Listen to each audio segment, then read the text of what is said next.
Next.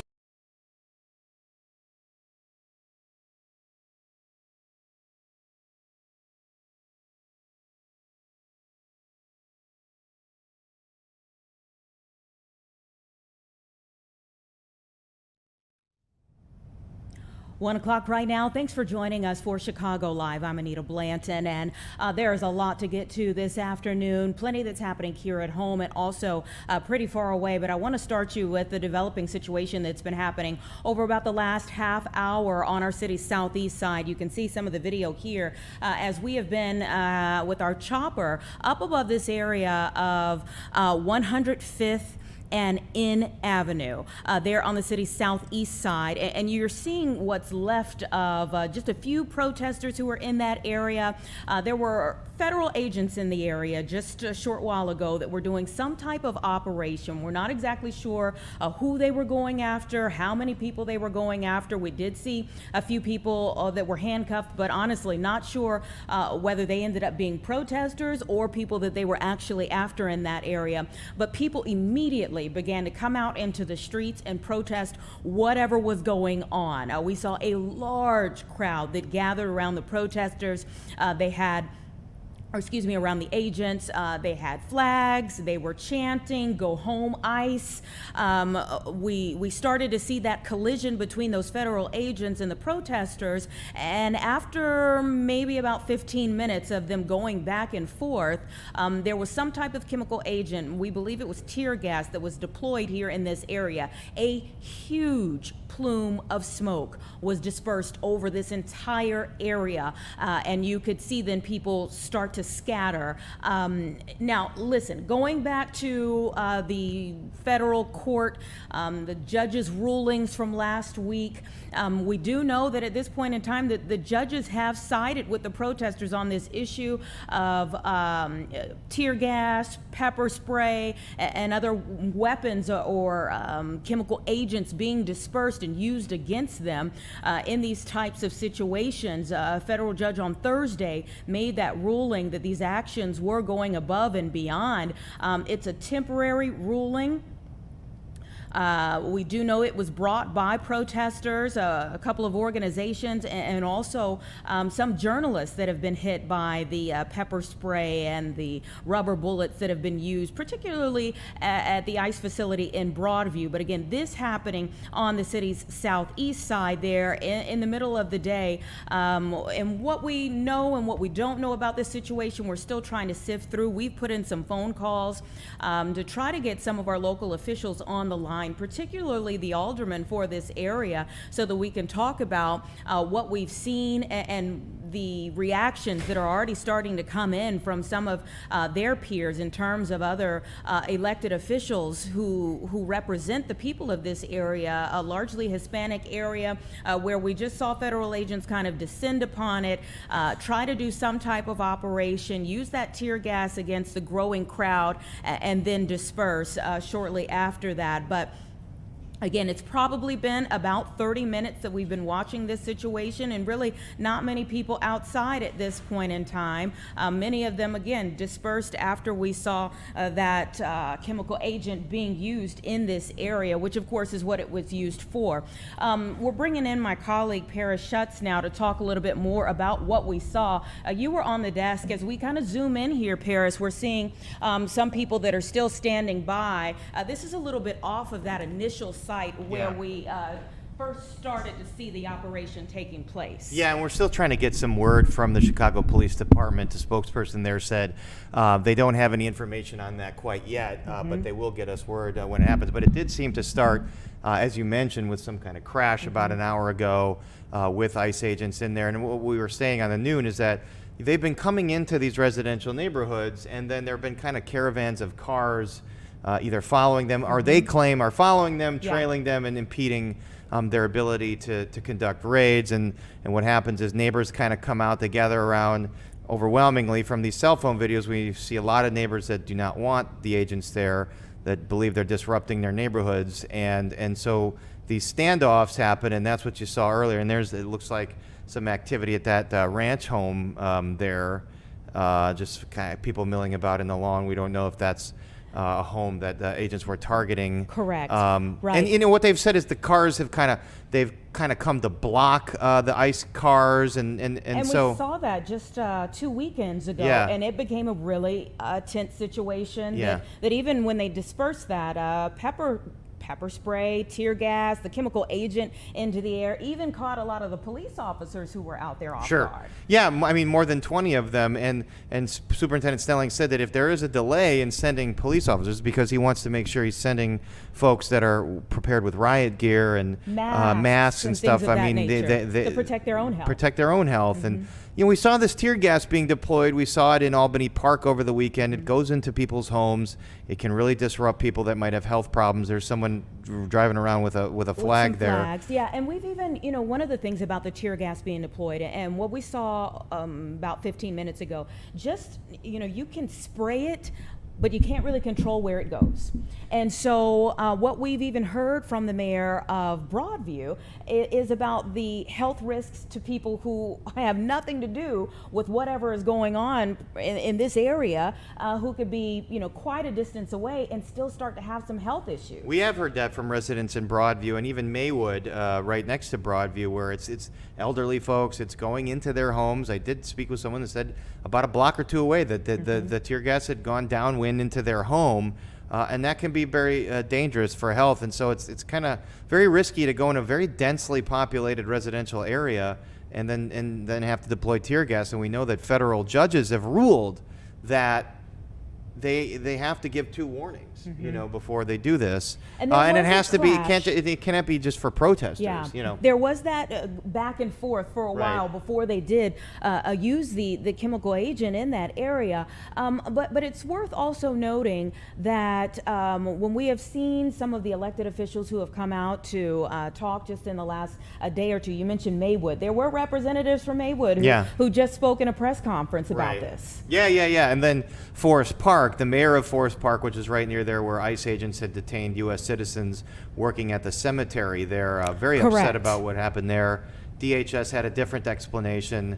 I mean, and there was Hoffman Estates over the weekend when then a DHS spokesperson claimed that wasn't ICE agents in Hoffman Estates with an 18-year-old woman kneeling on her neck. That was police, Chicago police from a year ago. That is completely false statement from DHS, which has put out many statements that have turned out not to be true. Yeah. So we really need to parse, you know, what really happens in these situations. And maybe we can be more clear even in just saying a chemical irritant Sure. instead of Chemical munitions, tear gas. chemical We don't know agents. exactly Yeah. what was used out there, but there was a huge plume Yeah. that was dispersed Right. over that particular area. You mentioned some of the things that we've seen over the last couple of days, and we did get, you know, speaking of the Trump administration and their side of things, they did Yeah. say they're up to about 1,500 people that they believe that they have now 1,500. apprehended as a part of this Operation Midway Blitz. I mean, they've put out social media dispatches about some of the alleged violent criminals that they've taken in, but we certainly know from anecdotal evidence that they've taken in folks that had no record. In fact, the majority of the folks they've detained from their own data have no criminal conviction. They have taken in U.S. citizens for Yeah. questioning, or residents that have documentation but didn't have their documentation on them. And the question is, what's the legal line here in terms of probable cause, in terms of reasonable suspicion, when they can take someone in, when they can detain someone? You know, they have talked about, well, they're going based on looks. It's brought up the whole issue of, like, is it racial profiling? And the Supreme They Court deny that it even- is, but Yeah. but what else do you call when you're saying, well, this person looks Yeah. like they could be undocumented, so I'm going to go look at them? And the Supreme Court kind of backed them up on that particular thing, even though it was a little shocking for a lot Right. of people. The Supreme Court did back them up on that. Yeah. So there are a lot of lines that seem blurred for many of us. Absolutely, and it seems to be a show of force here. That they're they're calling it Midway Blitz. You know, the word blitz. That they are blitzing. That's what they're doing. They're blitzing every community, every neighborhood. Nobody's immune here, and clearly it is ruffled feathers in these communities. And you saw Albany Park over the weekend, Rogers Park, even Kenilworth. We had a dispatch. So. Yeah, I mean, And when you speak of, citizens, U.S. citizens being taken, even Bronzeville, when we saw the situation, the raid coming down from helicopters into a building for a raid. Or in South Shore, you mean? Correct. What we saw. We still don't really have, I mean, I've talked to immigration lawyers, and I was like, do we know who was detained there? And like, we still don't really know. Yeah. And they've said, DHS had said 2 suspected gang members out of like 30-something that they detained. Yeah. So was that necessary, that kind There of were images show of force? children with zip ties around Well, their they've denied hands. that there were zip Yeah. ties of children. I mean, there was an image that went out of a child being zip tied. It turned out that was it was an unrelated TikTok post of a dad making a joke. So there's a lot of information that goes out here that people jump on, and we all kind of need to take a deep breath and parse out what's credible and what's not. Absolutely. Again, we've had the chopper up for about the last 45 minutes or so. I'm sure they're kind of getting low on gas, but where do you think we go with this conversation as the day progresses? Well, we're just going to have to wait and see on some of the ground level dispatches of this. Yeah. We're going to wait and see from the CPD. We are getting explanation. reaction from some CPD lawmakers. was there. We got reaction from State Senator Robert Peters, who I know our own Tia Ewing is about to talk to, who's in Springfield, but he said his staff was on the ground there. That's his district. He also happens to be running for Congress. So, we're looking for the alderman there, and we're going to get, we'll get a bigger sense of what this all was. Absolutely. So a big situation, again, that's taken place there that we've been watching since about 12:30 or so there at 105th and N Avenue. We'll continue to parse out what exactly took place, where things go from here, speak to whomever may be able to give us some extra guidance as to what, there's this other aspect of the ice-free zones that were supposed to now be in effect throughout the city, whether it's private and property Springfield, or it might also be doing that statewide, passing a law that exempts churches or schools. But the DHS has been pretty adamant that they don't have to follow those Correct. laws. They believe the Correct. supremacy clause gives them the protection to avoid some of these state restrictions. Yeah, so we have put in plenty of phone calls. We're going to continue to work on that. I know you're also working on the veto session that just started. So while I have you here, let's Sure. talk about that as well, Sure. because we were going to bring you in a little bit later on in the show to talk about that. The veto session for the General Assembly started today. Yeah, and they're down there right now. I know that they're working on a transit bill that would help bail out CTA, PACE, and Metra from a fiscal cliff that's now around between $100 and $200 million. It used to be close to $800 million. Right, so it was like $779 million. Yeah, so they for however they did it, they found some savings and efficiencies to really get that number down. And but it didn't. Governor Pritzker told me it doesn't stop the urgency of getting a bill done for all the states' mass transit. They want to upgrade it, not just keep it from going over the fiscal cliff. They're working on that. I don't think a bill's going to be called this week, but maybe the week after next. The question is, what's going to fund that? Rideshare taxes, delivery taxes, taxes on storage facilities or industrial facilities. Those are all the things that have been debated. But they also might be looking at this: ice-free zones across the state, churches, schools. That might be something that absolutely, because this is in the news, that they get on really quickly. Yeah, and on that issue of mass transit, there's also the maybe extra topic about federal funding being cut for the Red Line extension, and that was an issue a major issue that was really being discussed today. Well, that's based on the federal government saying that they don't want preferential treatment in contracting. And we know that in Chicago, and part of this project is a certain percentage of minority or women-owned contractors they want these contracts to go to. That's been standard practice for much of city contracting, to try and spread the business around. That's been an acceptable practice here, but the federal government doesn't want that. I mean, they kind of claim that's, quote, DE&I kind of stuff. So that's why they're withholding the funding, although legally the funding was already appropriated. It was already signed. Everybody signed on the dotted line for this. It doesn't appear that they're on solid legal ground that they can just withhold that funding. And I know it'll be one of the many legal challenges the state and the city kind of face with the Trump administration. Yeah, they continue to go round and round on plenty of issues. Energy seems to be another topic for the veto session. Yeah, I mean, everyone's upset about high power bills, that people blame, these data centers for kind of sucking some of the power. Not necessarily that's not all, but there's also some the wholesale prices are up for power. And then insurance, insurance rates for home insurance are way up, premiums are way up. and they have talked about some transparency legislation that would kind of force these companies like State Farm to be transparent about what's going into all these high costs.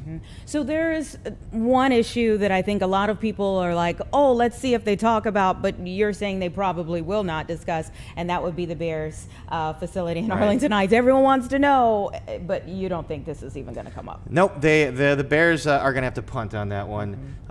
You know, that field goal mercifully went through last night, but on the stadium plans, it's a different story. They are blocking the kick right now. You are doing very well. They're blocked with the puns, with the football puns. Oh, I could go on all day. They're going to have to punt. The state has really stuffed the Bears up the middle here on their efforts to get some tax help. It's 3 yards in a cloud of dust. Oh boy. For owner George McCaskey and President Kevin Warren. Maybe something in the spring session.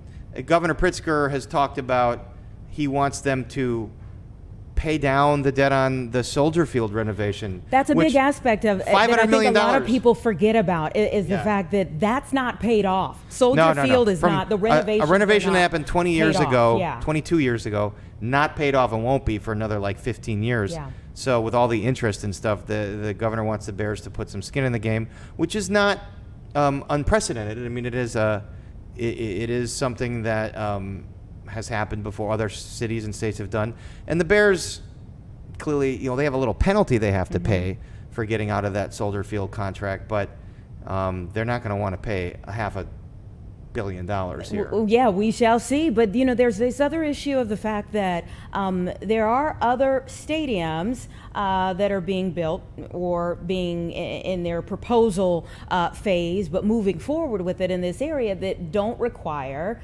the public to chip in. The trend now is to not have taxpayer dollars help fund stadiums. In the past, it had happened all the time with White Sox Park.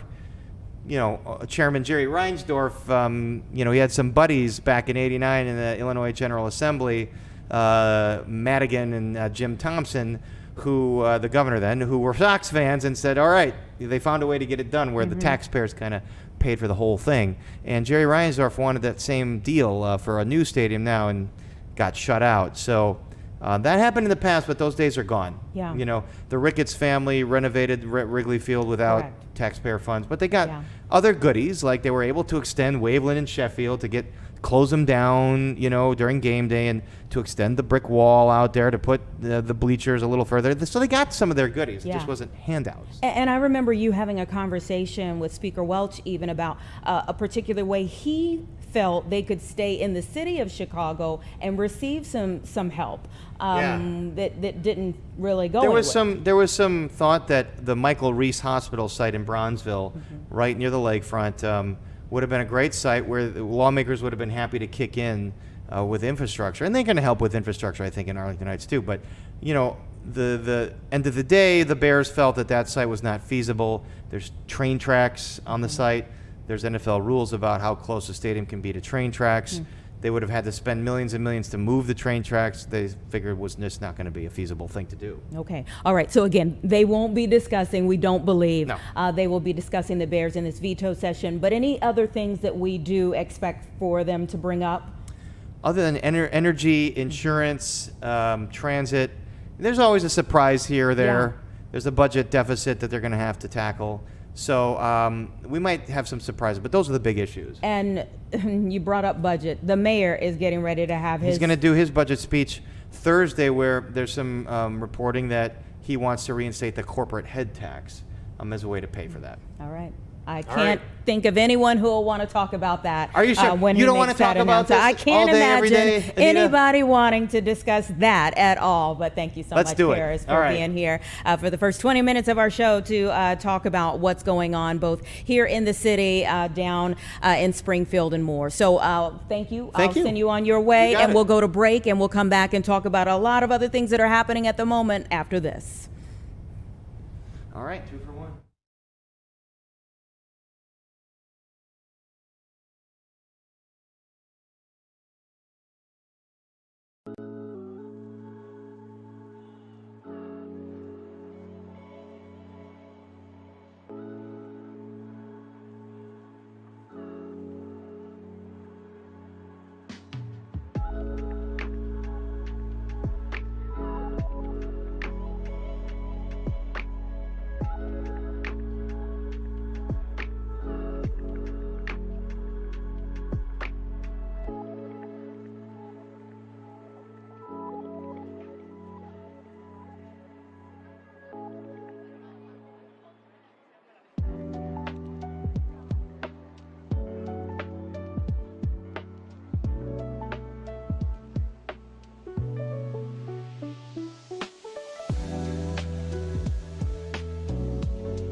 Welcome back, everyone. Members of the National Air Traffic Controllers Association are passing out informational leaflets right now at O'Hare Airport, trying to educate the public about the effects of the shutdown for them and their colleagues. We have Casey Cronus, who is out at O'Hare at the moment. Casey, just describe how things have gone since you've been there. Hi, Anita, that's right. Air traffic controllers are on the ground here at O'Hare, but not just in Chicago. They are also at airports across the country, making the public aware, as you mentioned, how the government shutdown is impacting their roles, air traffic control, and also for passengers who are here. We walked through Terminal 1 and it was packed this afternoon. I want to introduce Drew McQueen. He is the Great Lakes Regional Vice President of NATCA. How are you today, Drew? Tell me a little bit about the efforts of your members. Thanks for coming out. We appreciate you being here. Today we're out here leafleting to the public to make them aware that the government is shut down and your nation's air traffic controllers are not getting paid. So we're asking for their help. We're asking them to contact their local congressman or senator to help bring a shutdown to an end. This is one of those mandatory roles that, you know, if you're an air traffic controller, you still have to show up to work despite that shutdown. Today was the first day of partial pay. Tell me about that. Yeah, today was the first day that it really got real, I guess you would say. The first day where your paycheck was a little bit less. In 2 weeks, on October 28th, we'll have our first zero paycheck. And again, that's when it really gets real. Look, responsibilities don't stop. Bills don't stop. Your mortgage payment doesn't stop. These controllers at O'Hare are already working 6-day work weeks, 10-hour days. And again, they don't need the extra stress on top of that of worrying about how they're going to pay their mortgage, how they're going to pay their car payment, how they're going to pay child care. So again, we just need the shutdown to stop. And Drew, during the last shutdown, I understand that a lot of air traffic controllers, they had to get a second job. They had to work, you know, somewhere else to make ends meet for their families. This is impacting not just them, but their home lives as well. It is. I think at some point, especially when you see that first zero paycheck, tough choices have got to be made. And one thing I think you need to understand, or people need to understand, is controllers will still show up to work.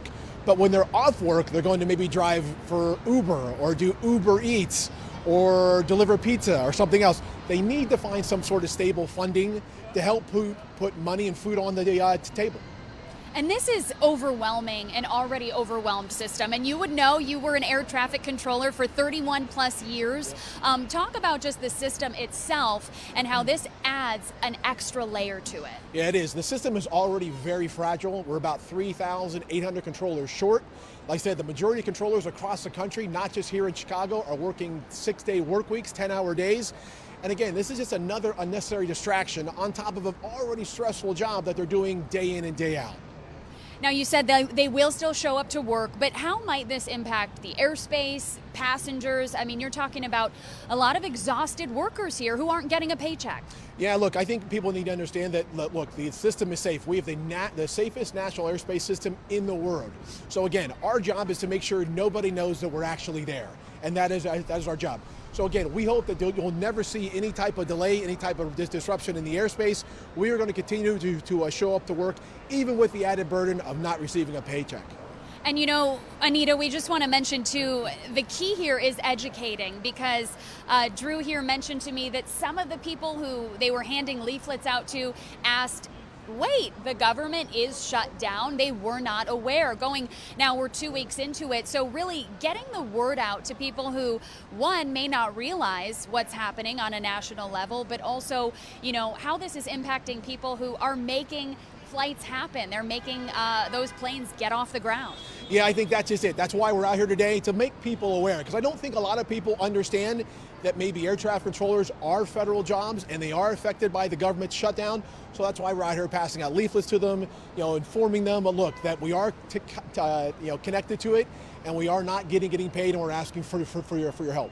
Drew, thank you so much for joining us. If you see Drew or anyone else out here in these bright yellow t-shirts, they are between Terminal 2 and 3 at O'Hare today until 4 p.m. and plan to return on October 28th if the situation stays as it is. Anita? You know, Casey, the air traffic controllers were kind of called out by the transportation secretary over the weekend about having sick outs. Can you ask Drew about that?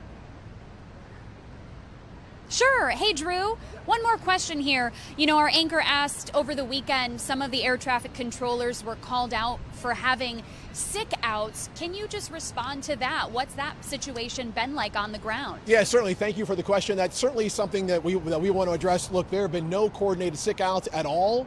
Again, it's certainly, but it's not uncommon for controllers to call in sick. They are human beings. But like I said before, the system is so fragile that one controller calling in sick because they have the flu can upset the balance and cause delays in the system. So. And you know, one more thing I thought of for people who are heading to the airport, especially in the midst of this government shutdown, what would you recommend to them, you know, aside from packing their patients? Should they leave earlier? Should they expect more delays in this week, next couple weeks? Again, you know, I would say no. Look, we've expressed to our members and to, you know, our controllers to show up for work, and they are, right? There has been no real uptick in sick leave. They are going to be here. So again, hopefully system will just continue being normal. So thank you so much, Drew. Anita? And what is their plan after what they're doing today? I mean, educate people with these leaflets, then what? Yeah, you know, if things stay as they are right now, they will be back out here on October 28th to continue to raise awareness about this. But one other thing that Drew was telling me before we joined the show here is that with this lack of funding, it is also impacting FAA projects. So it's kind of putting things on hold across a system that, as Drew already explained, is very fragile. Casey, thank you so much. I'll let you continue to get your interviews for the evening's shows. I appreciate it. Right now, we have the President of the United States, President Trump, who is greeting President Javier Milei of Argentina at the White House. Let's go live there and listen in for a bit. Nicaragua, that you know very well. You're from Venezuela, I assume. And they send them in by the thousands, literally. And these are the worst of all. And they emptied their prisons into the United States. They emptied their mental institutions into the United States. And because we had a president who's low IQ, he didn't realize what was going on. And the people that are high IQ that surround him, but they happen to be lunatics, radical left, they're highly intelligent, radical left lunatics, okay? So in a way, that's worse than having a guy like Biden. But they ran the show. You heard about the AutoPen, the person that really operated the AutoPen, but it was really the people that told the person that operated the AutoPen what to do. Those are the people that really were president, okay? So we're not going to stand for it in this country. And by the way, that AutoPen thing is under serious investigation. Just this, I don't think you care because you're from Argentina. You couldn't care less about that. But I just want to say, because I do the weave, you know, the weave, cover a lot of different subjects. But the people that are involved in that AutoPen scam, because he barely signed anything. I mean, this guy, I don't know how you can be president. He barely signed it. But the only thing we can find for sure is that he signed Hunter's pardon, his pardon. Hunter's pardon, I like that. That's a good combination. So we're going to work very much with the president. We think he's going to win. He should win. And if he does win, we're going to be very helpful. And if he doesn't win, we're not going to waste our time because you have somebody whose philosophy has no chance of making Argentina great again. What's your advice for me? Steve, go ahead. Steve. What's your advice for Just to check something, you said Hamas assured you that they would disarm. Was that a direct conversation or through Mr. Witkoff? Or? Through my people. Okay. At the highest level. What's your advice? And it was meant for What's your advice for President Milei and Argentina as a political leader? My advice is to hold strong to his principles because he's right, and he's proving that he was right. He's got one problem. He's got people that are giving him tremendously bad press, even though they know it's wrong. He's got to hold true to his principles because he's going to win. He's going to win. He's doing the right thing. Everybody knows he's doing the right thing, but you have a radical left sick culture that's a very dangerous group of people, and they're trying to make him look bad. I believe he's going to win out. We're doing the right thing with China in this house. China? Well, you have to be careful with China. We have everybody deals with China. They have to deal with us too. We have to be careful with China. Look, I have a great relationship with President Xi. but sometimes it gets testy because China likes to take advantage of people, and they can't take advantage of us. But we have a fair relationship with China, and I think it'll be fine. And if it's not, that's okay too. You have to do and go where the punches are thrown. You got to put up the blocks. We have a lot of punches being thrown, and we've been very successful. Look, we have the most success. I think we're the most successful we've ever been as a country. We have now close. I've been saying 17. We have, I think, close to or maybe even exceeding $18 trillion going to be invested in the United States. That's more money than ever invested in any country before. Even countries with much bigger populations like India or like China, nobody's ever had $18 trillion invested in the country. We have, and that's because of November 5th election, because I won. Oh, if she won, you'd be negative. You'd have people getting out of the country. This country would have been in a major depression. If she won, we would have been 1929. They'd like to see that anyway. That's why they keep the government closed. They have a shutdown based on nonsense. They want to give away 1.5, think of it, they want to give away $1.5 trillion to people that come into the country illegally. And as you know, the borders now are closed. But when they hear that they get the greatest health care package in the world and they have no money, but they're living okay in another country, they head up and they start forming caravans and they try and come into our country. But the big problem is they want to give health care to people that should not get health care. They want to give health care to illegal immigrants by the millions.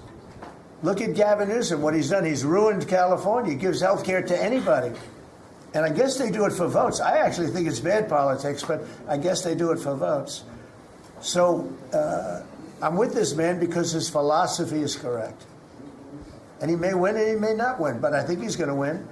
And if he wins, we're staying with him. And if he doesn't win, we're gone. How can Argentina can help to the peace process, to the Middle East peace process? They can help by doing well. If Argentina does well, that's helpful because they know we help Argentina. So if Argentina is successful. All right, we've been listening in to President Donald Trump there, answering some questions from reporters there as he's been meeting with the Argentine president, Javier Milei, at the White House. This is coming just days after the Treasury Secretary advocated for and put into motion moving forward with $20 billion of a currency swap between our nations to try to stabilize Argentina's economy. But as you heard there, there's some question as to whether Milei will be reelected. We shall see what happens with that and where we go. President Trump also addressing some other issues there for our country, speaking on certain things, some that have been hotly contested. But we're going to continue to monitor that situation. We're going to go to break, and we're going to talk about the state of education here in Illinois on the opposite side of this break.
Welcome back. There is a new report on the state of education in our state that suggests overall that the state has made some key progress in certain areas, but also suggests some weak points as well. And I want to bring in President Robin Steens, the president of Advance Illinois. It's an education policy and advocacy organization, to speak a little bit more about what we're seeing here. Thank you so much for joining me.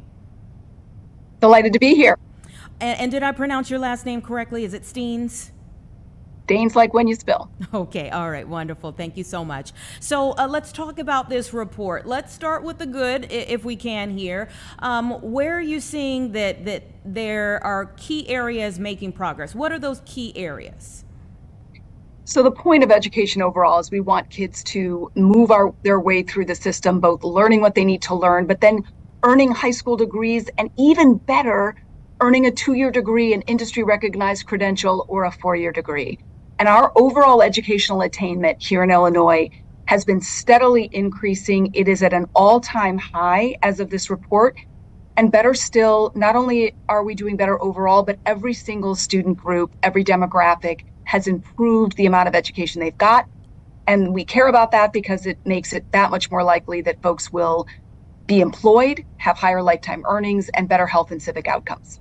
Wow. And it's so wide reaching, of course, really, anytime we talk about education.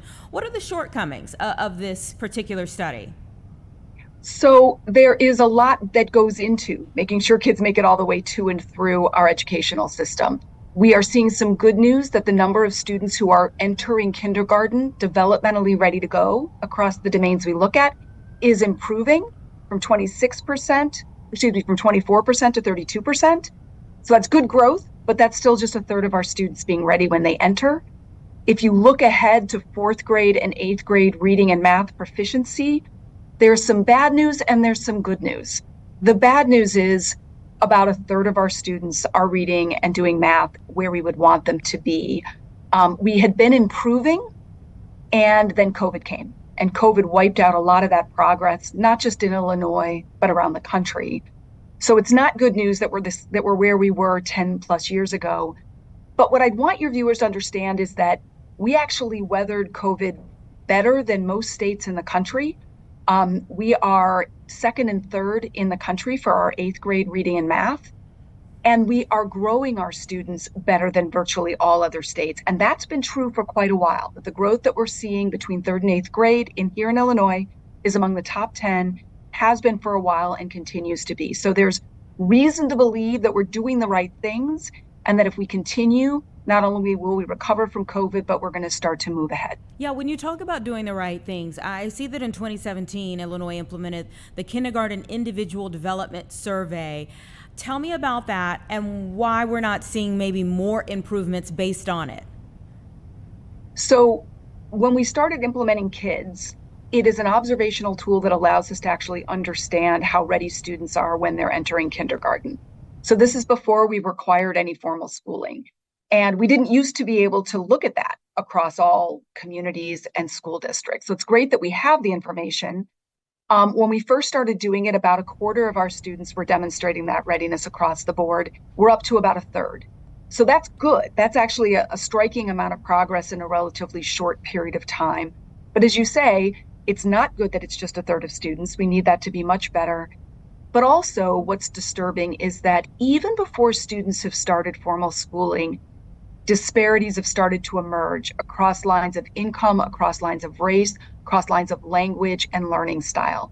So there's clearly more that we need to do in that early childhood space as a state. Yeah, that was certainly about to be my next question, looking at the disparities here. I do want to know, do you look at Chicago specifically versus the suburbs? What are some of your distinctions that you make? We do. We don't break out Chicago here, but if you go into the report, I think there's some places you can click and look at some of the any district that you might be interested in. But we do at portions look at suburban versus urban versus rural to see if there are disparities by geography. And there are in some places. We're particularly seeing that when we look at, do we have enough teachers? And do we have enough teachers for the classrooms? And so therefore, are we able to keep those teacher-student ratios down? And we see that our suburbs are doing a better job there, and our urban and our rural areas are having a harder time finding the teachers that they need. And we're also seeing some shortfalls in our special education and our bilingual teachers, that we don't have enough to go around. So yeah, we break it up lots of different ways. Chicago generally mirrors state trends in most of the areas of the report.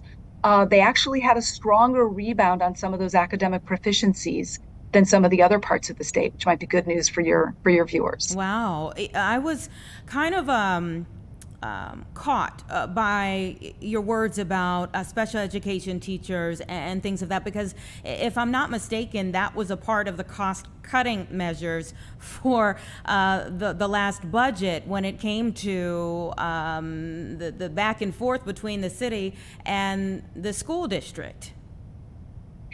Yeah, one of the challenges that we see in the teacher pipeline is that vacancy rates are particularly severe in rural areas and urban areas. Chicago, for example, its teacher vacancy rate is roughly double that of the rest of the state. So it is, they have been looking to add teachers. They very much needed to add teachers, as did other urban and rural areas. A, it's harder to come by them, and B, obviously with financial and budget constraints, it's going to be more of a challenge. Yeah, those budget constraints only continue to get worse, it seems. So I see your report raises concerns about an affordability crisis for higher education. Tell me a little bit more about that. So the good news story in Illinois is that we made a commitment in Illinois in 2017. We changed the K-12 school funding formula to put more money in and to send it to the districts that need it the most. And we have moved from 47th in state funding in the nation to 18th in an incredibly short period of time. I mean, it just goes to show, if we make a plan and stick with it, we can move mountains. We need to move mountains in higher education, because what we see for our four-year colleges and universities, we are 48th in the nation in funding. And what that means is that it's when state funding goes down, tuition increases. And that's what we're seeing here, that how expensive it is, the percent of a median family income that you have to spend to go to college is going up, up, up. That is pricing out students. And in fact, we're seeing the number of new high school graduates enrolling in post-secondary. It was climbing, and it is starting to drop. So that's bad news. If they're going, they're completing. We need to get a better investment in 4 years, bring those tuition prices down, and make sure more students are attending. Yeah, so when you put out a report like this, obviously it's educational. I mean, there's a lot in here, and this is why I've been asking you so many questions. There's a lot in here that we don't know about the general public, and we are informed about through you putting out this work. But beyond just informing people, what do you expect to come from this? We do this every other year. It is a lot of data. There are 80 data points, metrics that we pay attention to, because our deep-seated belief is that we are going to make better decisions, policy decisions, local program decisions, if we've got good information. And so it is important, and it's important for everybody to have access to that. It's our full-time day job to stay on top of this, but parents and district leaders and teachers and community leaders, as well as state policymakers, need to have access to it.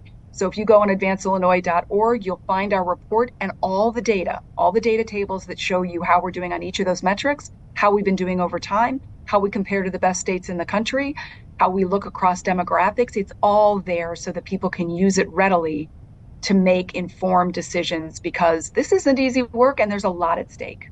Yeah, there's certainly a lot at stake, but we appreciate the work that you're doing to put this information out for all of us to sift through and to make better decisions in the future. Robinsteins, we appreciate you. Thanks for having me. Thank you for your time. 1:46 right now. We're going to go to a quick break, and we'll be right back.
continue to follow up on one of the biggest conversations of the week. If you were with us yesterday, you heard me talk about Secretary of State Marco Rubio's comments that it was one of the most important days for world peace in 50 years, yesterday being that day. Seeing the ceasefire deal in its first phase and over in the Middle East between Israelis getting 20 of their hostages back, and also seeing nearly 2,000 Palestinians who had been held prisoner in Israel being returned back to their people as well. So I want to bring in CARE Chicago Executive Director Ahmed Rahab to speak a little bit more about the history that was made. And thank you for your time. I want to say that first and foremost. Thank you very much for having me. It's a pleasure to be on. I certainly appreciate you. I like to have the whole story when we're able to tell it. Yesterday, we brought on the Consul General of Israel to the Midwest and spoke to him. So it's really important that we hear your voice today. And I want to start with the very same aspect of things that I asked him yesterday, and that is your reaction to the developments and the press conferences that we saw play out throughout the day. Well, to start off with, we're pleased that there's a ceasefire finally in place. We've been asking at the top of our lungs for this for close to 2 years, over 2 years now. But the second thing to say is that while we're happy that the killings have stopped, that this isn't the end of the story. There needs to be accountability. At the end of the Holocaust, we didn't all just walk away and shake hands with Germany. There had to be Nuremberg. And so there has to be the Hague War Crimes Tribunals. And everybody who was involved in the murder, mass murder of 67,000 civilians, including 20,000 children, needs to be held accountable per international law, including the presidents of the United States, Joe Biden and Donald Trump, who at the Knesset boasted about giving weapons to Netanyahu to use on the Gazans, and quote unquote, he said he used them well. That's an admission of guilt and complicity in the said genocide in Gaza. So it's not the end of the story as far as we're concerned. Furthermore, there has to be an end to occupation, apartheid, and there needs to be a Palestinian state. So up until we get to that point, what we have now is just a first step, and certainly nothing to celebrate as being the end of the story, or in the headlines, peace has been resolved and brought in. It's just the beginning. It's certainly a first step, a huge one, though, that you had been working on, even in your own admission, for quite some time, that these two nations had been working on for quite some time. But I can sense in your voice, and even in speaking with the Consul General yesterday, that there's a lot more that still needs to be waded through in terms of a ceasefire actually holding. What is your feeling at this point that it can hold? We have seen, days of peace before, but how do you think we actually maintain a ceasefire deal for years to come? I think the root causes of this problem need to be addressed and resolved. When President Trump cynically states that we've had peace for the first time in 3,000 years, it really underscores that he understands very little about this problem in the Middle East. It didn't start on October 7th. It started in the 1940s, 47, 48, when the State of Israel was unilaterally announced and they declared independence from the British. And at that point, there was a mass displacement of Palestinians and uprooting from their ancestral homeland, and it kept on going. Now, the West Bank itself has hundreds of thousands of illegal settlers there that are completely backed by the Israeli state, and they're violent and they're targeting civilians. We've seen what happened in Gaza, the genocide, but before that, it was the largest open prison in the world. And so the future remains dire unless these root causes are addressed, and there can only be peace if the humanity of Palestinians is acknowledged, and the right to self-determination, and the right to dignity, life, and prosperity, along with the Israelis. We cannot only see the humanity of one side. The rhetoric has talked about Israeli families, but not Palestinian families. It's talked about the hostages, as in the Israeli hostages held in Gaza, but not the Palestinian hostages in the tens of thousands held in Israel.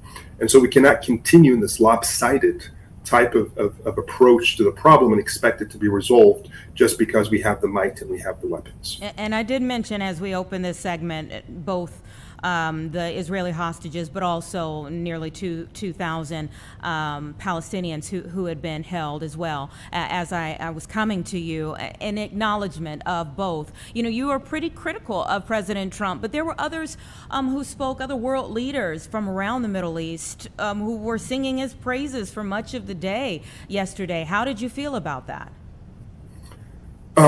It was cringe, to say the least. And we understand the dynamics of, you know, a powerful nation and its powerful president, you know, sort of flexing their muscle in weaker regions of the world. And you see this also vis-a-vis the dynamics in Europe and South America and even in Asia, certainly the Middle East. It's embarrassing. And there is also complicity on the side of Arab leaders as far as not having done enough to prevent this genocide from continuing, being able to bring in very needed humanitarian aid over those 2 years. This is a man-made problem. It shouldn't have happened. It could have been stopped. Tens of thousands of lives could have been saved. The only reason why we didn't see that happening is because there was no political will, and where there was will, there was no competency or power to make it happen. And so these tens of thousands of individuals, including 20,000 children, have been murdered in cold blood in ways that shouldn't have happened. This wasn't about self-defense. This was about mass punishment, which is illegal under international law. And for the most part, the world watched as it happened live on our phone screens and television screens. And it's very, very sad. It is very sad what we have seen take place over the last 2 years, and so many lives have been affected by it.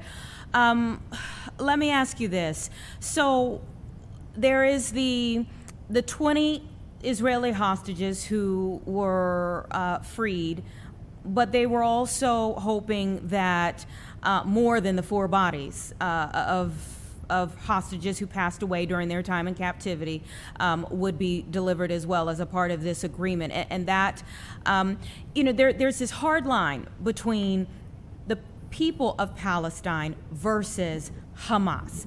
And there are people who would say the issue isn't just a lack of political will, but Hamas using their own people as shields.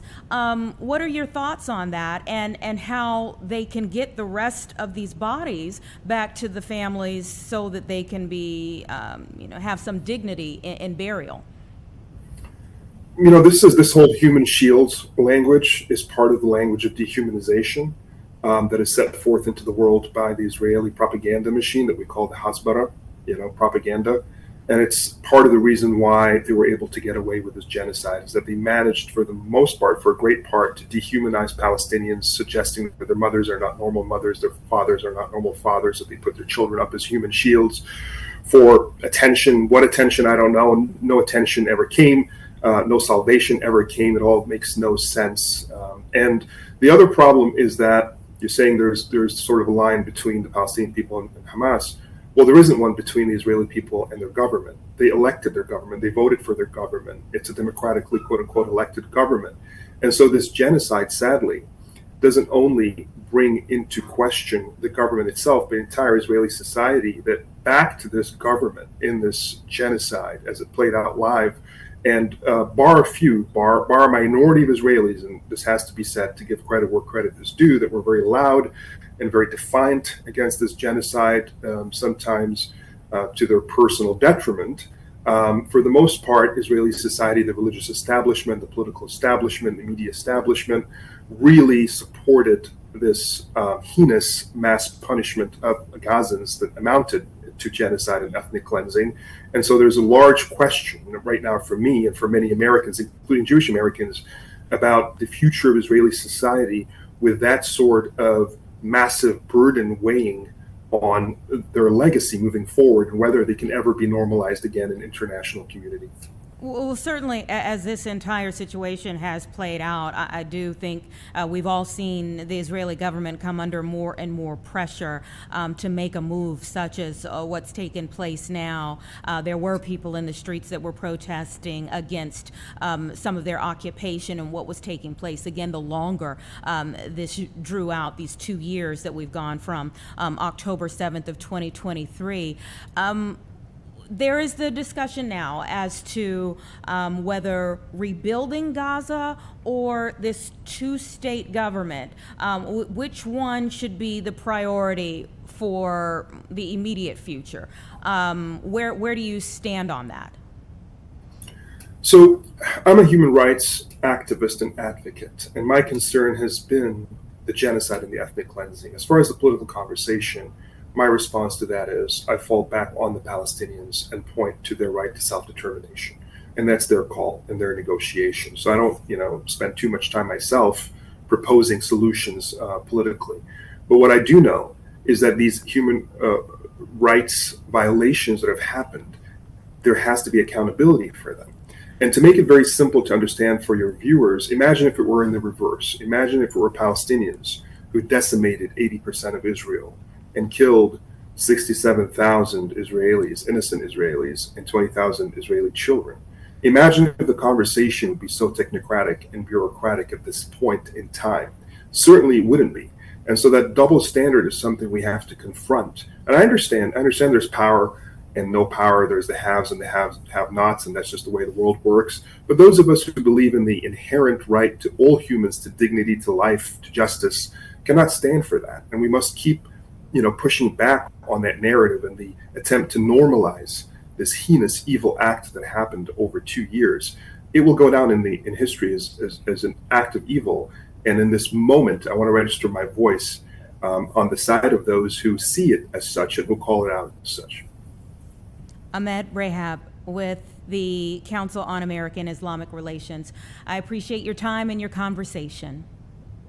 Thank you very much for having me. You take care. It's 2 o'clock right now. We'll go to break, and we're going to bring in a few more folks in the opposite hour now that we're in the 2 o'clock hour.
So many of us, each and every day, we wear these armbands, these wearable technologies so that we can get health data right from our arms. But it's going in another direction now, taking things to a new level here. The next wave of medical imaging may blow your mind. And so I want to bring in Chief of Innovation in Radiology at NYU and a pioneer of MRI technology, Dr. Daniel Soreksen. Thank you so much for joining me. Thank you so much for having me. You know, we look at our watches all the time to see, like, if our rings close, or what is my heart rate, what is my resting heart rate. Where do we go from here? Well, I think you mentioned that when we think about wearable tech, we tend to think about the smartwatches and the Aura rings, and they're remarkable in providing information about monitoring the body over time, but they have a lot of limitations. They can't see deep into the body like the big, expensive imaging tubes we use for MRI or CAT scanning. But I think in the era of AI, those imaging machines are also going to be liberated from their tubes.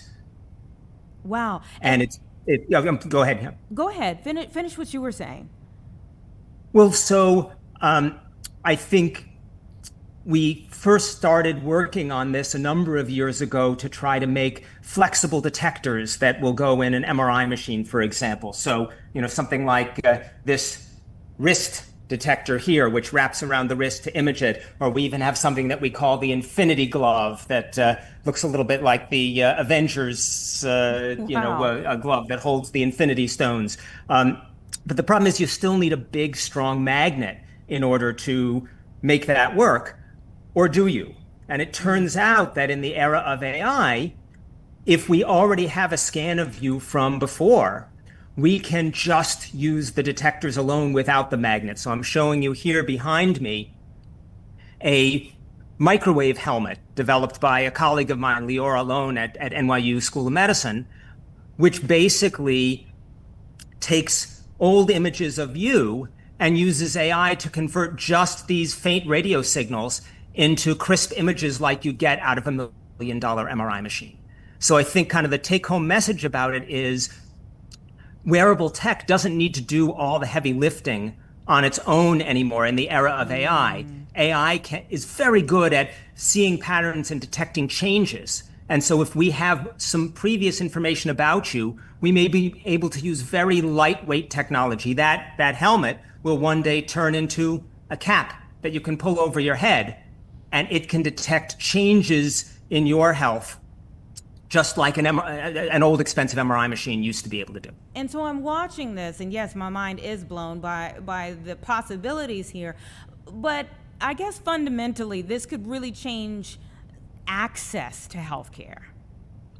Absolutely. And I've been an imager now for more than a quarter of a century. One of the things that continues to chagrin me is that, for example, 2/3 or more of the world's population has zero access to MRI. So all of the advances we make don't touch 2/3 of the world's population. If we can start building this type of technology that can go anywhere, we can provide access to everyone everywhere. This is actually something I call the Everywhere Scanner Project. Yeah, and you have been doing a lot of research on this, and you have a new book out, The Future of Seeing. Tell me about that.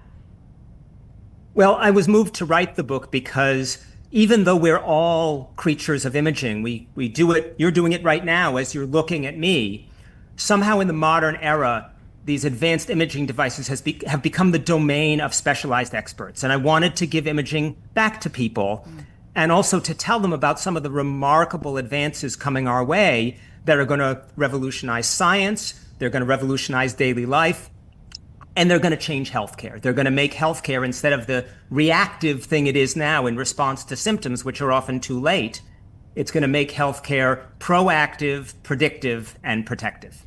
So it all sounds wonderful, of course, but then there would be that flip side of like, what concerns you about where we're going with all of this?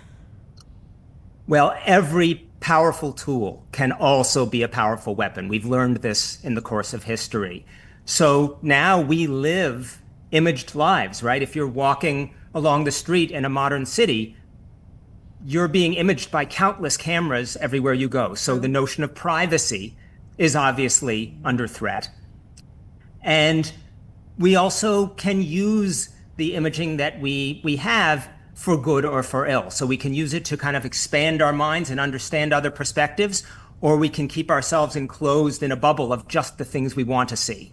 And so I wrote the book in part to kind of encourage everyone to think about where we're going and how the way we see is changing and how we might want to see in the future. And as we wrap our brains around that, what kind of steps do you think we'll start to see? Based on where we are right now, what are some of the things that you think we'll see in like 1 to 5 years or 5 to 10 years?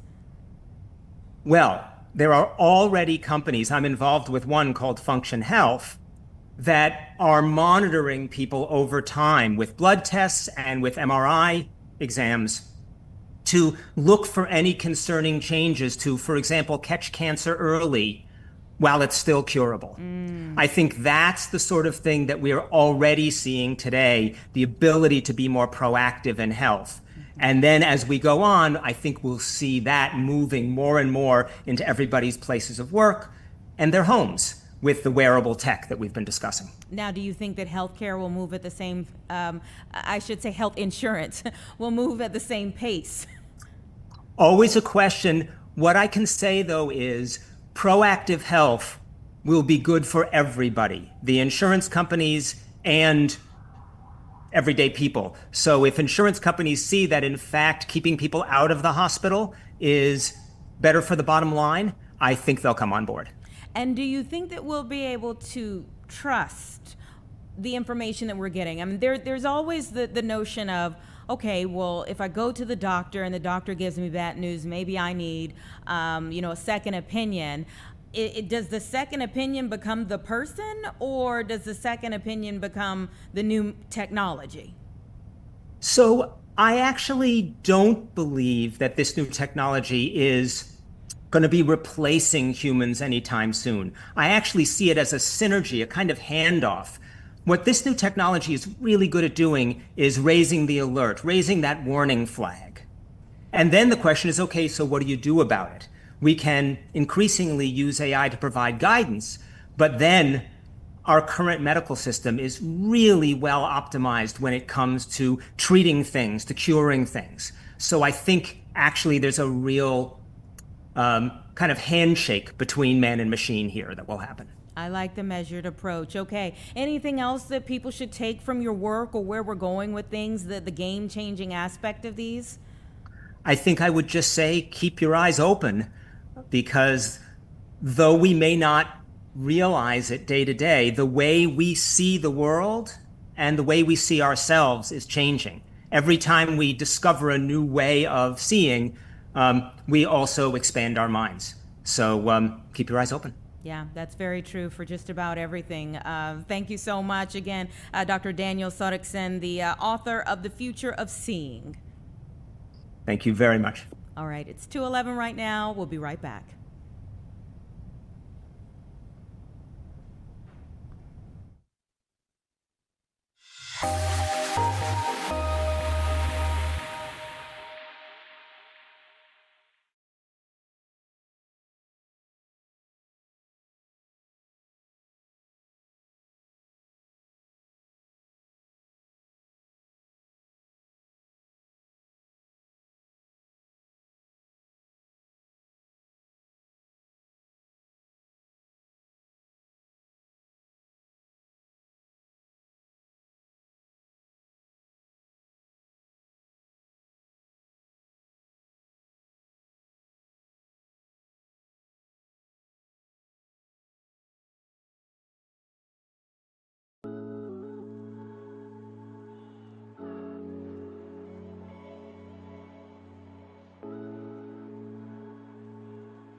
Yeah, just about 2:15, and a bit of history was just made in our state. A $104 million verdict that was just reached for an automobile crash case. Now, this ended a 9.5-year legal battle, and as I'm reading here, the jury found that the Illinois State Toll Highway Authority was negligent in the design and construction of its temporary construction zone on the Jane Addams Memorial Tollway. So I want to bring in now Tim Kavanaugh of Kavanaugh Sorge Law Group to talk a little bit more about this new finding and also the nearly decade-long legal battle. Thank you so much for your time. Good afternoon. Thanks for having me. Okay, so tell me about the case, how we ended up at this point.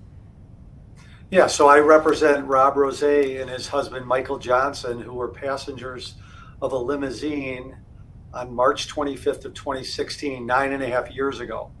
And they were headed from Madison, Wisconsin to O'Hare Airport to go to Mexico with two other couples. And they never made it because on the tollway, on that reconstruction project, you know, when they're doing reconstruction work, that's dangerous in and of itself. But the tollway and its contractors and engineers had negligently designed a sudden lane shift at the Fox River Bridge. And not only did they have a dangerous lane shift, but they violated the MUTCD and safety rules, where they were supposed to have 6 warning signs warning of this lane shift in advance of the curve, and they didn't put up the lane shift signs in advance of the curve. And so the limo driver didn't know the lane shift was coming up and ran right into an attenuator. The limousine flipped over, and Rob was rendered a quadriplegic. Yeah, you mentioned here that their lives were tragically and permanently harmed. You talked about Rob being a quadriplegic. It took the jury, though, 6 hours of deliberation? What do you think, kind of hindered them from an immediate verdict? Well, that's pretty quick in a 4 to 5 week trial. We put on a lot of evidence. We called over 40 witnesses. The defense called over 20 witnesses in that 4 to 5 weeks. So there was a lot of evidence. My closing argument lasted almost 2 hours. So there was a lot of evidence for them to go through. They took their jobs very seriously. This was a very united jury. They took extensive notes. They were on time. It was a very serious case. And at the end of the day, after 9.5 years and all this evidence, we believe they came to the correct conclusion. So what overall message do you hope that this case, and in particularly this historic verdict, what do you want it to send? What overall message do you want to send to the tollway or to the state? Well, when the tollway is doing reconstruction projects, or IDOT or a municipality, and they hire engineering companies and construction companies, and in this case, the tollway was intimately involved. It was in all their documents when they were at all the meetings, the design meetings, and in the construction meetings.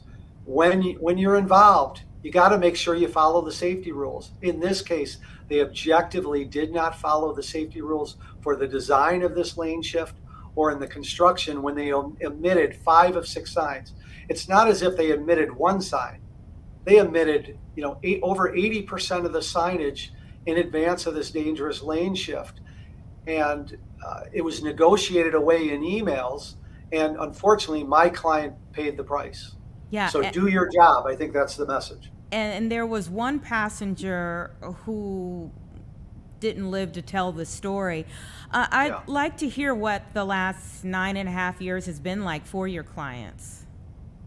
Yeah, I mean, look, it's been incredibly difficult. Rob was an executive with an international company. His husband, Michael, had a big job, and then you're on your way to a vacation and you end up in Lutheran General Hospital in a wheelchair for the rest of your life. These are wonderful, wonderful people who've had their life tragically altered. We played a 40-minute video for them, what we as lawyers call a day in the life video, because we can't, one thing you want to explain to the jury and how their life has been altered. We actually showed it to them. We sent a videographer to their home every year for the last 9 years, and and edited it down to 40 minutes to show how much time it takes to get Rob ready for the day. It takes 3 to 4 hours. Wow. He has no control of his bowel or bladder. It's very obvious he can't walk, but that's just one thing that's very obvious. So many of his losses and harms are not obvious, and we were able to show those to the jury so that they could fully appreciate the loss here. Yeah, that's the loss. I'm also hearing extended medical needs that this verdict, the $104 million, will help with. Can you talk about just the extent of help financially that they're going to need for what sounds like the rest of their lives? Yeah, the costs are incredibly extensive and expensive. They've had a wonderful family friend. Her name is Jen, who essentially gave up her life to help care for Rob. Mikey, his husband, had to give up his job to help care for Rob. That should be borne on the defendant, the tollway that helped cause this. And ultimately, this money is going to allow for him to get the 24-hour care that he needs to live as good of a life as he can. It's incredibly challenging, but his husband should be able to be a husband to Rob, and doing all this caregiving is incredibly difficult for Michael and Jen. So they're now going to be able to get professionals, right? A licensed professional nurse in 24 hours a day to help care for him. Yeah, and a verdict like this, obviously, I mean, we already knew about your law group, but a verdict like this does raise your profile in terms of more people seeing that you've been able to make it work for Robbie and Michael, and maybe it will help them. What do you say about having these moments of major awards and a historic moment? Yeah, I mean, I guess personally and professionally, it's very gratifying for me, for my partner, Mike Sorich, for our entire team. We worked for 9.5 years on this case, and it's truly been an honor and ultimately to be vindicated. The defense fought us every step of the way, and to hear that jury verdict was incredibly gratifying. And then to see each and every one of those jurors come out into the hallway after the judge spoke with them and thanked them for their 4 to 5 weeks of service, which is incredible. And then each and every one of them hugged Rob. One of them prayed with Rob. That was as touching and a poignant moment as I've ever had in my career. So it's been incredibly professionally gratifying. Yeah, was there ever a moment when you questioned whether you would end up with this verdict? Of course. We had a lot of ups and downs in this case. We got some adverse rulings. We were in the appellate court twice on this case, and the Illinois Supreme Court once. And that's why it took so long. And then we had a trial date in 2019, and then COVID delayed that. And so there's been a lot of ups and downs. But ultimately, we got Rob and Michael the jury trial that they deserved and the result that they deserved. Yeah. It's a lot of money, but it's a tremendous amount of loss. It's commensurate with the loss that they have gone through and are going to go through for the next 20, 25 years. Was this one of the hardest cases you've worked on? I mean, 9.5 years just seems like a lot. But I don't know in terms of the cases you've worked on, does this rise to the level of some of the other ones, or does this kind of constitute one of the hardest ones you've worked on?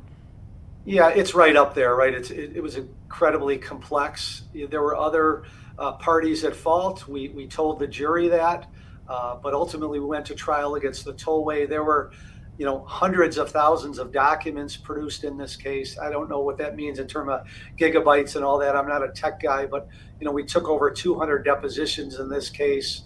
We dealt with motion practice and appellate practice. It was incredibly, incredibly complex, and we're grateful that we got to this point.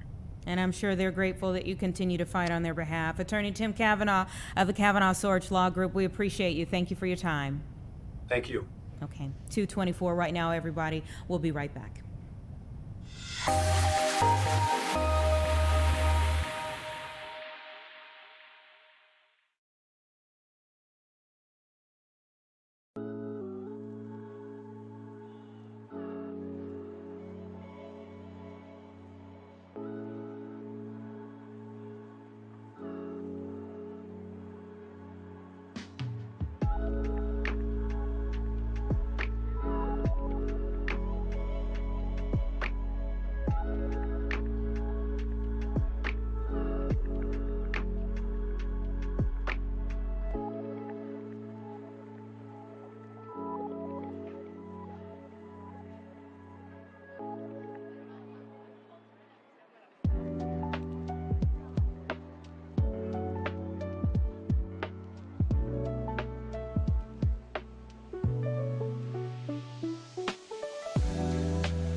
2:26 right now, and with all that was going on today, and you looked at, there was immigration enforcement here in the city, and we had things happening at the White House. I looked down at my computer and saw that we had lost a great R&B genius in the form of D'Angelo. And so I want to bring in now Beyonce Fox from V103 to talk a little bit more about this really shocking news. I can't hear you. Let's see if we can. Can you hear me now? I can hear you now. Yeah, I was just Yes. mentioning the fact it was pretty shocking to see that. Yeah, it was, but then again, it wasn't because D'Angelo was set to headline a very big festival earlier this year, and he got ill, and that kind of got people wondering, why would he miss such a big festival? And especially because he was working on a comeback album. You know, this album was coming out because he hadn't released an album since 2014. So it was a shock to some, to most, I would probably say. But for the most part, people were wondering, why is he so ill and what's really going on? And he had been quiet for the last few months. Yeah. Do we know a cause of death? Yes, it's pancreatic cancer that's being reported, and he passed away earlier today in New York City. Apparently, he had been battling this illness privately. He had been receiving treatment for months, and he just entered hospice about 2 weeks ago, and unfortunately lost that battle this morning. Wow, wow, wow. And of course, I don't know. I would think that a part of him also, I mean, if you didn't know that he was sick, you would have just thought he was being maybe silent or kind of off the scene, because we had just recently lost Angie Stone and you know, the mourning period in dealing with their child. Angie Stone lost her life in March. And you know, it's ironic, Anita, the fact that D'Angelo was working on this new comeback album with another Grammy award-winning artist, Raphael Sadiq, who lost his brother, Dwayne Wiggins, from the group Tony to bladder cancer the same week that Angie Stone died. So imagine the grief that he's experiencing right now. That is so compounded. So compounded. And I know, like, City Winery was gearing up for a tribute concert with just local artists to D'Angelo coming up, I think next month. I was already starting to get some emails about it. Yeah, exactly right. I saw that too, and I was like, wow, the timing of it all. I mean, his legacy is definitely going to live on through his music. I mean, hits for days like Lady and Cruisin', and that one that the ladies really know about, Untitled, best video ever made in life. Ever. Yeah, but it's such a great loss, not only to the R&B, but to the neo-soul community. And I mean, we are just mourning it big time today here at V103 because he's one of our core artists. Wherever you go, doesn't matter what you're doing, what type of vibe it is, what type of party, you're going to hear some D'Angelo. So it's a great loss. Yeah, just 51 years old, so young to lose him. Obviously, pancreatic cancer it can take people very quickly. Let's go back to how D'Angelo came about. How did we get to know D'Angelo? Yeah, I mean, in the early 2000s, this brother just came on the scene and people were like, whoa, who is this sexy, cool man with this neo-soul vibe? He's a great singer, songwriter, producer, multi-instrumentalist. I mean, D'Angelo was that dude. A lot of people may have slept on his talent, but he could do it all. And he's just amazing. I mean, he grew up the son of a Pentecostal minister, pastor, so you wouldn't think he would be half naked in his videos. However, he started playing instruments at the age of 3, you know, and then started doing this music thing. And when he hit the scenes in the late 20, what am I trying to say? The late 1990s, into the early 2000s, we were all like, wow, he's definitely a vibe. Yeah, it was certainly a time listening to him, and maybe a bit of a prodigal son. For sure, as we hear honestly with many people who are either in the R&B or, like you said, neo soul world.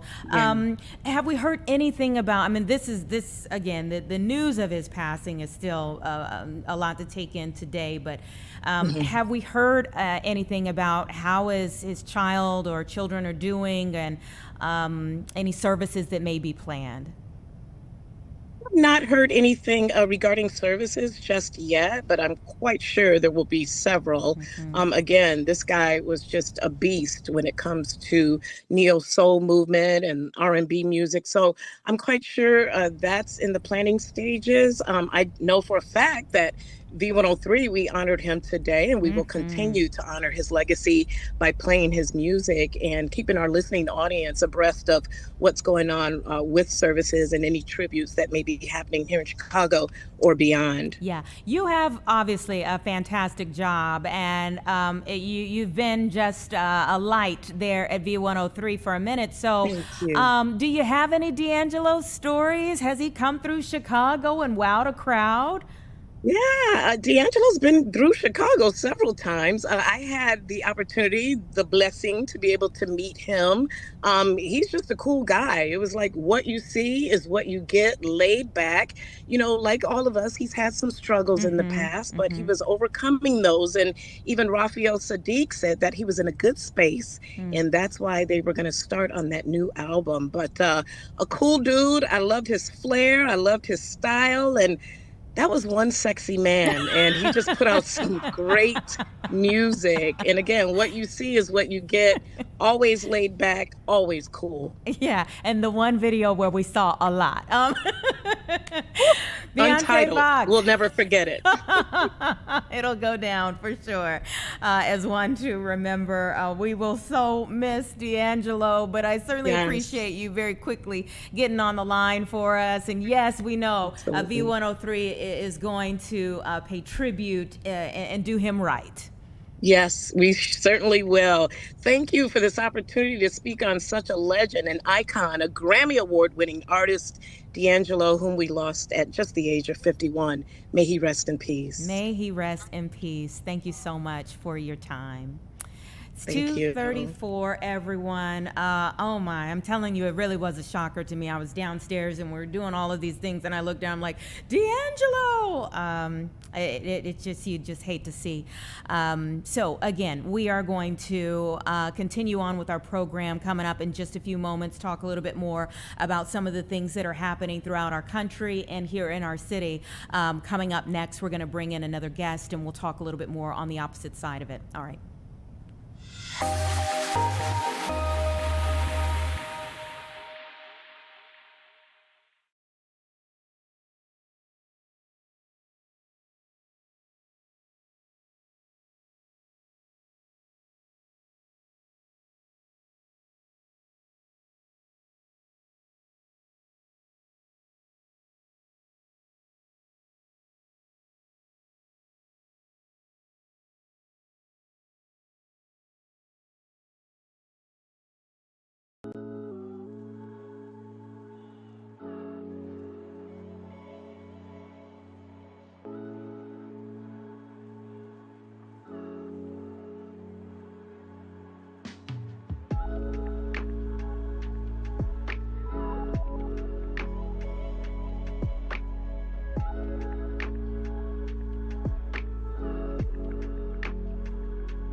Welcome back, everyone. We're going to take you inside the room where it's happening, if you will. This is President Trump and his cabinet meeting with Argentina's libertarian leader, Javier Milei.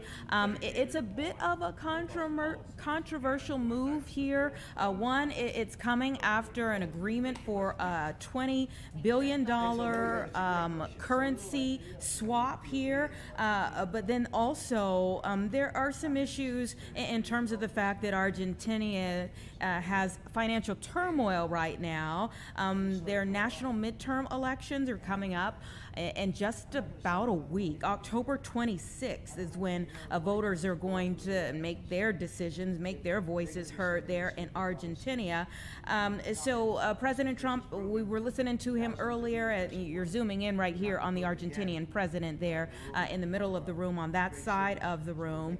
But President Trump has made it clear that U.S. economic assistance depends on whether Milei is reelected. He and his party are reelected, if they will continue to be in control. So let's listen in for a bit of this, and then we'll move on. Really great. You know, we have great support there from the political leaders. They said, please come in and clean up crime.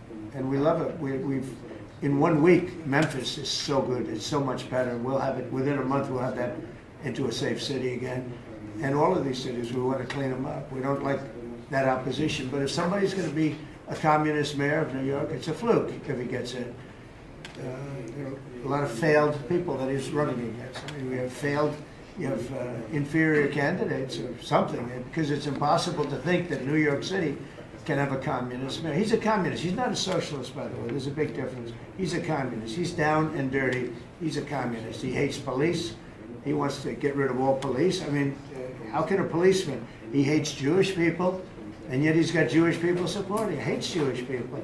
So it comes through the White House. The funding for New York and for every place comes through the White House. And I'm very generous, and I was always very generous with New York, even when you had opposition there, but I was always very generous. But I wouldn't be generous to a communist, a guy that's going to take the money and throw it out the window, because you're talking about hundreds of billions of dollars. And we're not going to let somebody get into office and squander the taxpayer money from this country. We're not going to let it happen. So it's a little bit like that with, if you take a look at Argentina. If the president doesn't win, I know the person that he'd be running against, I believe, probably. We probably have the person. The person is extremely far left and a philosophy that got Argentina into this problem in the first place. So we would not be generous with Argentina if that happened. If he loses, we are not going to be generous with Argentina. Mr. President, you talk about Argentina and important in the Latin America. What is your plan for Venezuela? What is the terrorism, the narco-terrorism in the President Maduro? What is your plan about it? Venezuela's done a couple of things very badly. Number one, we get drugs and all of that. But we get something in a way worse, because they're a big purveyor of drugs, but we have worse. What they do very well is they send their criminals into the United States, and they send Tren de Aragua, that you know very well. You're from Venezuela, I assume. And they send them in by the thousands, literally. And these are the worst of all. They empty their prisons into the United States. They empty their mental institutions into the United States.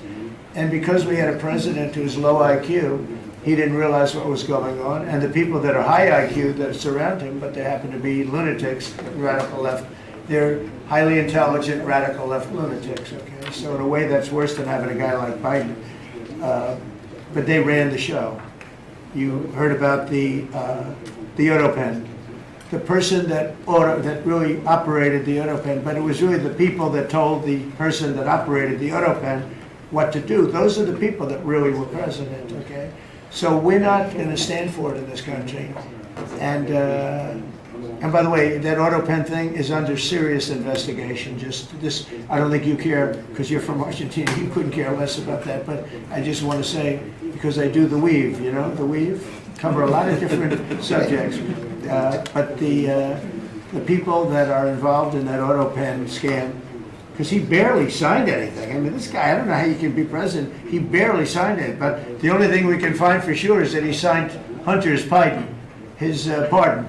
Hunter's Biden, I like that. That's a combination. So we're going to work very much with the president. We think he's going to win. He should win. And if he does win, we're going to be very helpful. And if he doesn't win, we're not going to waste our time because you have somebody whose philosophy has no chance of making Argentina great again. What's your advice Steve, go ahead. Steve. What's your advice for Just to check, Steve, go ahead, just to Steve. check something, you said Hamas assured you that they would disarm. Was that a direct conversation or through my people. Mr. Witkoff? Or? Through my people. Okay. Thank At you. the highest level. What's your advice, Mr. President? Mr. President, Yes, sir. What's your advice for President Milei and Argentina as a political leader? My advice is to hold strong to his principles because he's right, and he's proving that he was right. He's got one problem. He's got people that are giving him tremendously bad press, even though they know it's wrong. He's got to hold true to his principles because he's going to win. He's going to win. He's doing the right thing. Everybody knows he's doing the right thing, but you have a radical left sick culture that's a very dangerous group of people, and they're trying to make him look bad. I believe he's going to win out. And what about the rivalry with China in this house? China? With China in this, Well, you have to be careful with there's a China. base We in have, Patagonia. everybody deals with China. They have to deal with us too. We have to be careful with China. Look, I have a great relationship with President Xi, but sometimes it gets testy because China likes to take advantage of people, and they can't take advantage of us.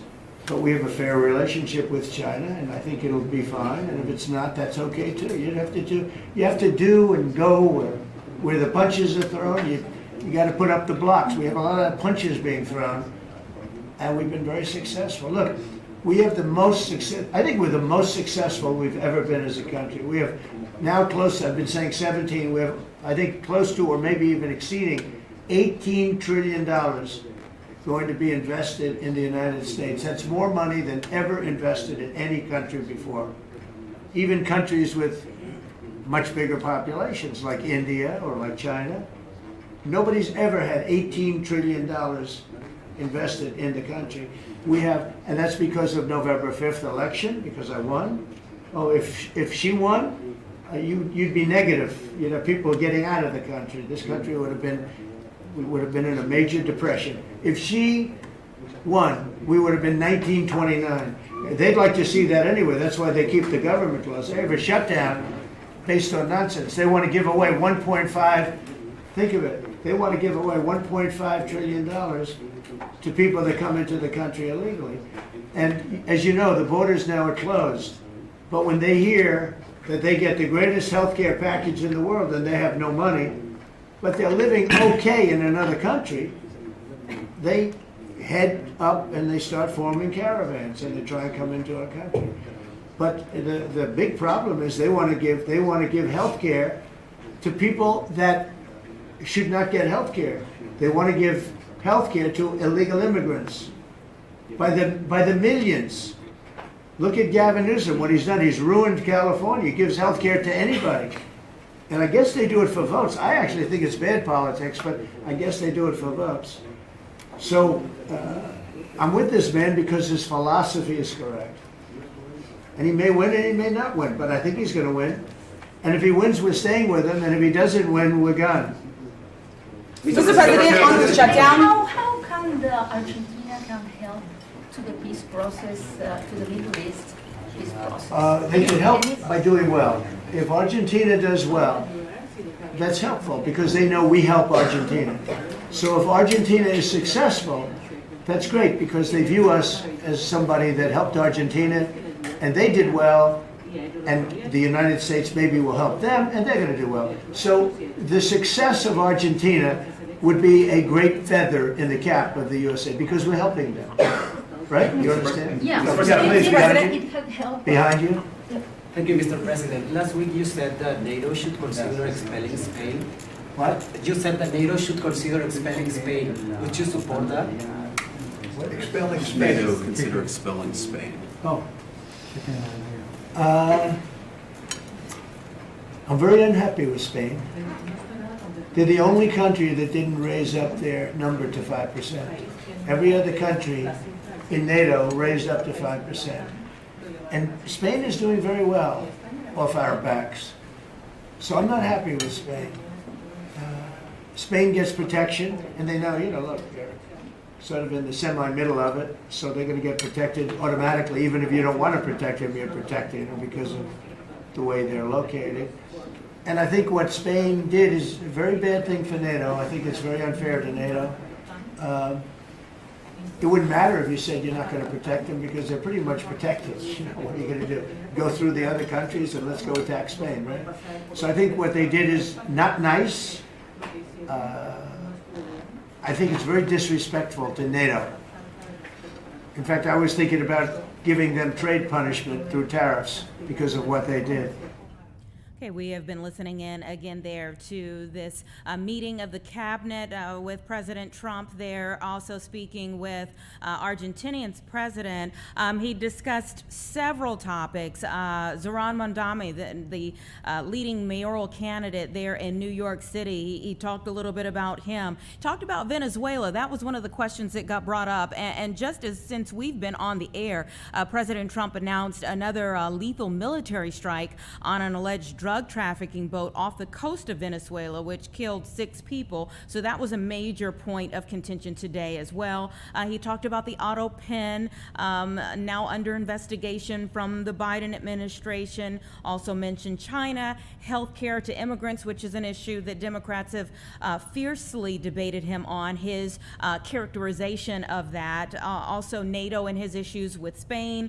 And he says that he supports the philosophy of the Argentinian president, hoping that he will be reelected. So listening in just for a bit there in that cabinet meeting, and we want to turn things now back to what has been happening here at home. If you recall, if you were with us at the beginning of this broadcast almost 2 hours ago, we took you down to 105th and Inn Avenues, where we saw an immigration operation that was taking place. And I want to go to Mary Lou Moreno with the Illinois Coalition for Immigrant and Refugee Rights. I believe you were there when it was taking place. Is that correct? Hi, yes, I was here. Okay, describe. ICE basically is coming into our communities and causing chaos and mayhem. Today we saw that.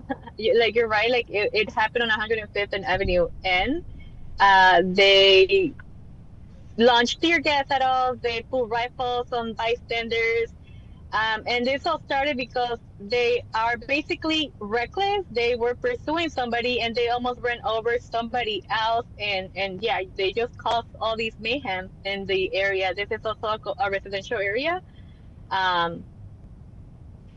So let me ask you this. We saw a great deal of people all of a sudden come out of their homes. Tell me about what that was like as people were coming out to the streets to protest what was taking place. Yes. So obviously, like I said, ICE caused this, right? They were in pursuit of somebody. They crashed into somebody else as well.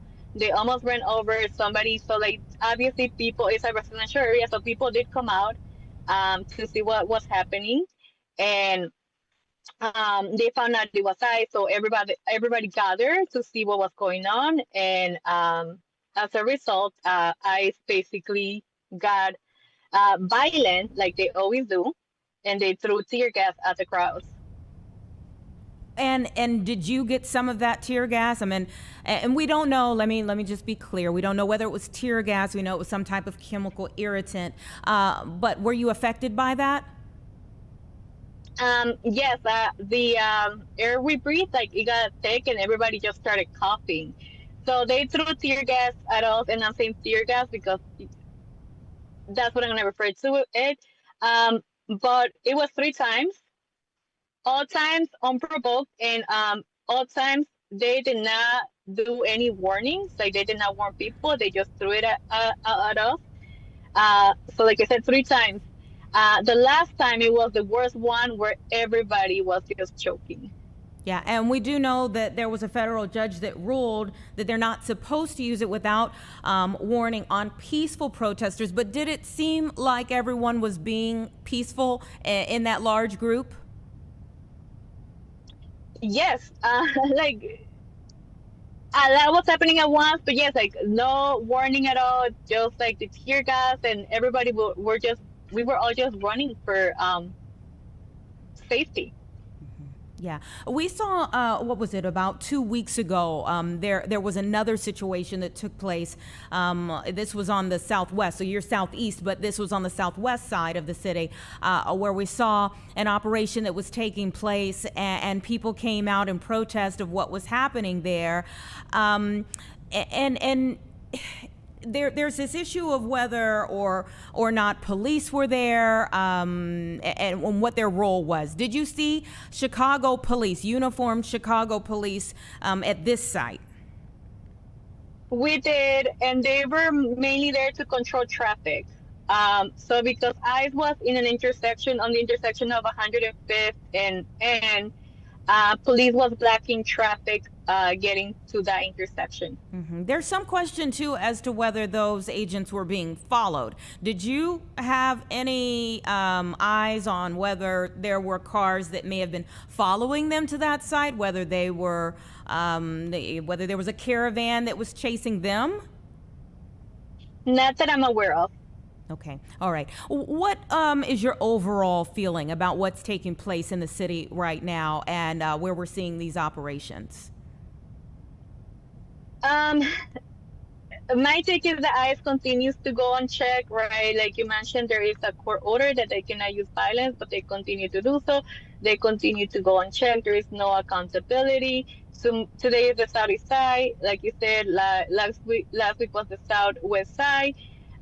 Tomorrow it will be another neighborhood, and basically they continue to go unchecked. Yeah. Can you tell me about what a lot of people would deem a culture of fear right now in your community? Definitely, because they are not coming after the people who they say they're coming. They're coming up. They're coming against everybody. Whether you're a U.S. citizen or not, right? We are seeing people get detained. And basically, they have admitted that they are basically going after people depending on how they look. So the color of their skin. And what does your organization, the Illinois Coalition for Immigrant and Refugee Rights, what's your role right now and moving forward? So our role as an organization has always been to protect the rights of immigrants and refugees. And right now, more than ever, we basically have to do that. Our role is to provide resources to the communities impacted. One of the resources we have is our hotline, and the number is 1-855-435-7693. Through this hotline, we have live operators who are answering calls for people who need resources, whether it's immigration, legal help, healthcare resources, or if people just need to call to report that ICE is in their communities, right? Like all these resources are available. And again, we have live operators answering the phones. Mary Lou, thank you so much for your time. I hate that it's coming after the situation that you described being a part of today, but thank you for describing it for us and letting us know where some resources are for people who may need it. Thank you. Okay, we'll be right back.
right, before we go, my colleague here, Dane Placco, has been working on a special report for tomorrow night that I'd love to hear more about this piece of history that you've unearthed. So we figured with Halloween coming up, let's look for something historical but a little spooky at the same time, right?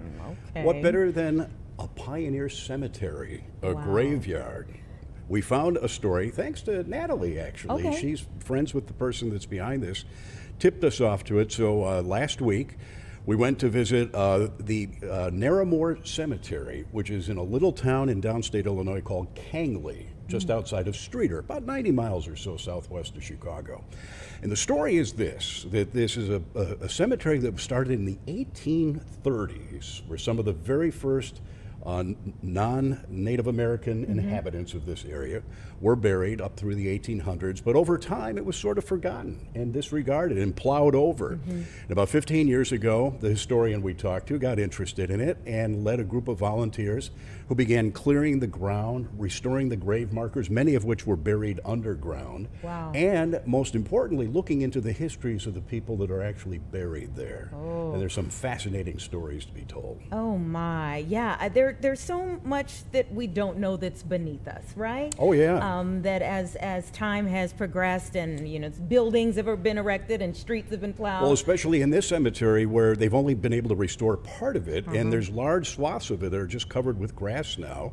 But there's people down there, and there's people with stories. Is it going to really spook us? I don't think it's too spooky. It's more historically interesting. I got to shoot with the drone boys, Ed and Todd, and they of course put the drone up. Although what's funny is, very quickly, they put the drone. It was near the Vermilion River, and there were some giant hawks up there. Oh. When the hawks saw the drone, they almost took it out of the sky. They thought it was breakfast. They thought it, they didn't like Or the dinner. competition. So we had to bring the drone back down to graveyard level pretty quickly.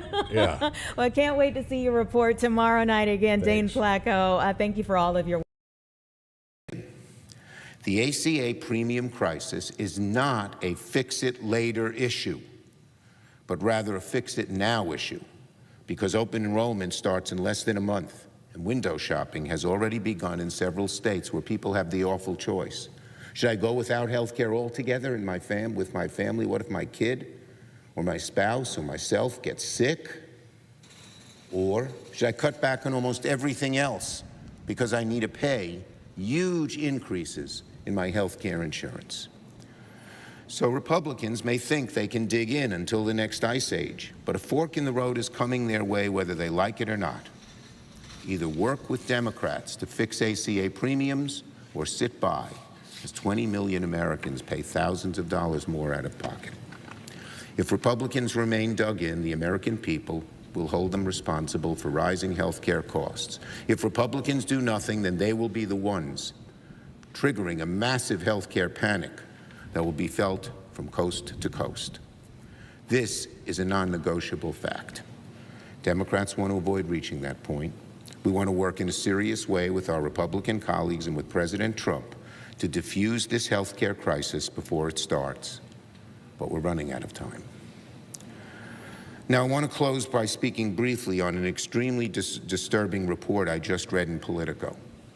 Earlier today, Politico published a story purporting to show thousands of private messages containing racist, sexist, and violent comments from young Republican leaders across the country. The leaked conversations are revolting. They make you want to throw up. They include comments supposedly from young Republican leaders saying things like, quote, "I love Hitler." Can you believe it? They include gas chamber jokes. How sick. They include racist obscenities, including the N-word. They include jokes about sexual assault. Many of these individuals who have allegedly made these comments have positions of leadership in the young Republican organization. It's hard to believe. You can't make this up. And it's awful. It's revolting. It's disgusting. It's obnoxious. It's the kind of garbage the worst kinds of people say when they think no one is watching. If this report is accurate, every single Republican leader from President Trump on down, including every Republican senator, including the Republican National Committee, ought to condemn these comments swiftly and unequivocally. and the people should no longer have any position of power in any Republican organization. People who said it. At this delicate political moment, Mr. President, party leaders of all sides have an obligation to speak out against this kind of violent and vile rhetoric. Republicans, leaders cannot be silent if these sickening reports are true. I yield the floor. Senate Minority Leader Chuck Schumer there wrapping up those comments just moments ago. The Senate floor in session amid day 14 of the government shutdown. I wanted to give you this live look here at the White House, as in a matter of moments here, Argentina's President Milei is going to be departing. He was there today for this meeting with President Trump just days after the U.S. agreed to provide a major financial lifeline to the nation. And we brought you that lunch that happened maybe just about an hour or so ago between the two. And we brought that to you here on Live Now from Fox. Now, also happening shortly here, I have been saying that soon President Trump is going to be awarding Charlie Kirk posthumously, the Presidential Medal of Freedom. And that was supposed to start at 4 p.m. Eastern time. That is probably going